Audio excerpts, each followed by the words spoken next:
The first act teaches a man to push through. The second act teaches him to pay attention.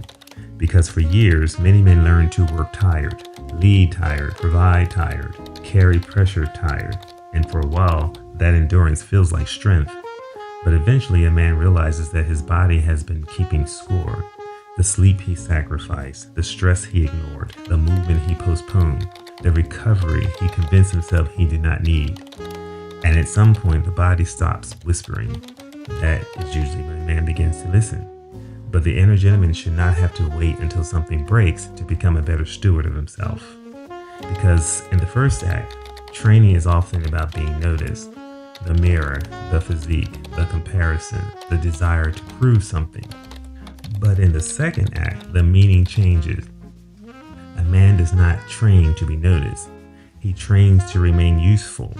Useful to his purpose, useful to his family, useful to the people who still need his presence, his wisdom, and his leadership.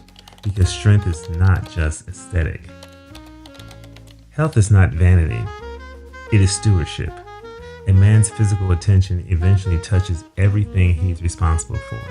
His energy, his patience, his confidence, his clarity, his ability to enjoy the life he worked so hard to build.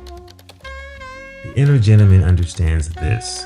The goal is not simply to live longer. The goal is to remain capable, to keep moving, to keep building, to keep showing up with strength and dignity for years ahead.